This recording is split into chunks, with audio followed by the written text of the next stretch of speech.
Hello everyone, this is Serious Trivia, and today we are concluding our Sun Jian Let's Talk Lore series with episode 5, titled A Fallen Star. So last episode, we left off as Sun Jian shocked the world with the coalition's first victory against Dong Zhuo's forces at the Battle of Yangren, and the immediate result of this win was that Yuan Shu cut off Sun Jian's supplies out of fear that Sun Jian was growing too powerful for him to control. And as you can imagine, this set off Sun Jian, who raced back to Nanyang by riding throughout the night as, despite his victory, his forces were exhausted and still recovering from their earlier defeat at Liangdong, so cutting off their supplies now would surely doom the army, and any chance of the coalition had against Dong Zhuo would evaporate with it. So when Sun Jian finally arrives at Nanyang in the middle of the night, he let Yuan Shu have it, as he vehemently presented his case to Yuan Shu and explained to him how cutting off their supplies now would be the death sentence to the army. And faced with this enraged Sun Jian, Yuan Shu backs down and sends Sun Jian off with all the supplies he wanted. So, resupplied and rested, Sun Jian's army finally start to show some signs of life during the winter of 190. As we know, the victory at Yangren was more of a throw by Dong Zhuo's forces than an outright win by Sun Jian. But no one else really knew this, and even Dong Zhuo himself has now started to lament how he had long ago first noticed Sun Jian's talents during the Liang rebellion, as Sun Jian's advice to Zhou Shen during the pursuit aligned with Dong Zhuo's own plans. So Dong Zhuo summons Li Ru, who had previously helped him convince Lu Bu to flip sides as the mediator, to head out to Yangren to negotiate with Sun Jian with an offer that he can't refuse. Dong Zhuo was willing to let Sun Jian list out as many prefects and administrator positions as he wanted for anyone in the Sun clan. This was essentially a blank check to run the south on the condition that Sun Jian abandons the coalition and joins forces with Dong Zhuo. And as much as we might look down on Dong Zhuo now, joining him back then wasn't such a black and white thing,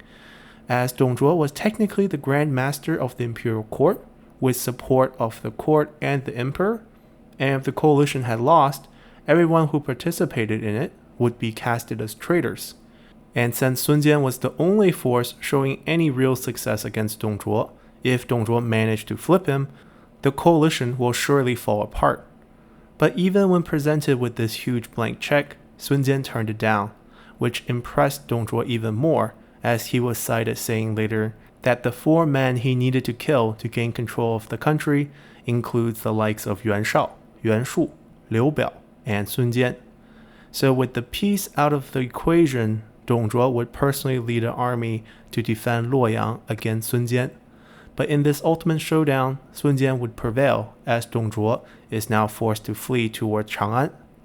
But before we become too enamored with Sun Jian here, we need to note that Dong Zhuo's main forces and the court has long migrated out of Luoyang and into Chang'an, and with the capital already burned and looted, there wasn't much desire among Dong Zhuo's remaining men to stay here, so morale was naturally a bit low, which definitely aided in Sun Jian's victory. Yet, even with Dong Zhuo now fleeing, Sun Jian still had to fight off a small force led by Lu Bu, who was in charge of holding Luoyang as a distraction to buy time for Dong Zhuo's retreat. Now, while Lu Bu is a great warrior himself, he never had much skills at leading armies, and Sun Jian made quick work of his forces in Luoyang and chased him off to Chang'an as well. So, with Dong Zhuo completely gone, Sun Jian remained as the only coalition force inside what was left of the capital. So, as Sun Jian's forces rested and recovered, Sun Jian directed them to restore the imperial temples used to pray to the ancestor of the emperor, and to close up and reseal the looted tombs of the past emperors. And it was during this process that the imperial seal was found at the bottom of a well.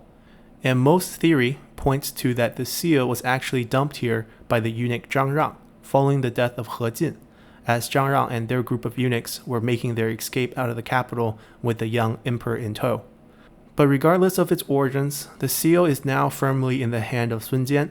and unlike the romance version of the story where Yuan Shao discovers this fact, Sun Jian actually managed to keep this a secret and had people he trusts smuggle the seal out of the capital and delivered it to his wife. But unfortunately, eventually Yuan Shu would end up finding out about this after Sun Jian's death, and he would quickly force Lady Wu to hand over the seal. So the romance story of Sun Ce trading in the seal for his father's old generals is also completely fictional. But that's probably better told when we cover Sun Ce's lore. For now, the campaign against Zhuo is largely over, not because Sun Jian had beaten him back, but because the coalition has fractured, as the various members now bickered over territory, and the worst conflict among them is between the two Yuan brothers. First off, Yuan Shao decided that instead of pursuing Zhuo to Chang'an to rescue the child emperor, it was better for him to prop up his own emperor in Liu Yu, as this would make him the regent immediately. But when he asked for support for this plan, not even Liu Yu himself agreed. Yuan Shu was particularly against this idea, as he was now dreaming of becoming an emperor himself rather than just being a powerful regent.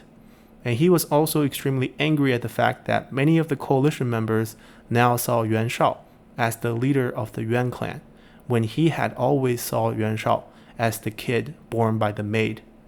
To make matters worse, Yuan Shao names Zhou as the prefect of the Yu province, which goes directly against the title that Yuan Shu had given to Sun Jian. So when Zhou forces tried to take the Yu province by force,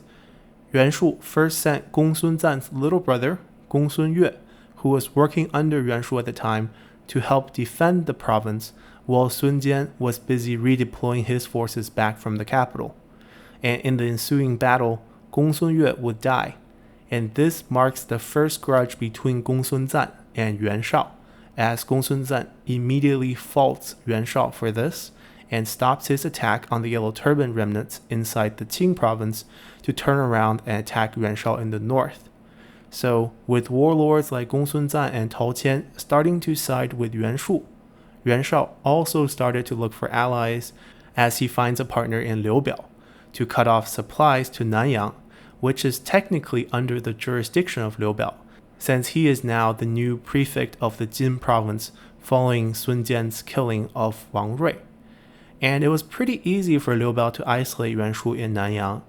as Yuan Shu had no experience in managing commanderies and was already running the richest commandery in China to the ground through poor management and straight-up robbery. So as soon as Sun Jian had defeated Zhou in the Yu province, Yuan Shu commands Sun Jian to now attack Liu Biao. At first, Liu Biao's forces under the command of Huang Zu tried to hold off Sun Jian back at Fancheng, but they soon learned that they were no match for Sun Jian, and Fancheng fell as Huang Zu and the remaining forces retreated back to Xiangyang. Sun Jian would also press his advantage here as he tried to lay siege to Xiangyang, but the city was far too large for his force to siege properly, and Liu Biao managed to sneak Huang Zu out to look for reinforcement to help break the siege. And the city held firm until April of 192, when Huang Zu returns with reinforcement from Jiangxia. But after a quick attempt to break the siege, Huang Zu's army was once again pushed back by Sun Jian out on the open field. But as Huang Zu retreated this time, Sun Jian would press his advantage a little bit too far, as he decided to lead a chase into a dense bamboo forest, and it was here that a hail of arrows from archers lying in ambush would end Sun Jian's life at the age of 37. But Sun Jian's death did not automatically give Liu Biao the win, as Sun Jian's remaining forces were still superior. But with their commander dead, Sun Ben, Sun Jian's nephew, called for a retreat, as Sun Jian's body was escorted back to his family, who are now living in Lujiang, while the rest of their forces ended up joining Yuan Shu, as they continued to work under him until the day Sun Ce would rise up to take his father's mantle and fight for the glory of Wu. So this wraps up our Sun Jian lore series, but we will soon return with Sun Ce's lore series next, as we look to continue our story here by looking at how Sun Jian's eldest son, Sun Ce, would strive to not only recover his father's legacy, but also build his own. So once again, thank you all for watching, and see you all next time. Bye!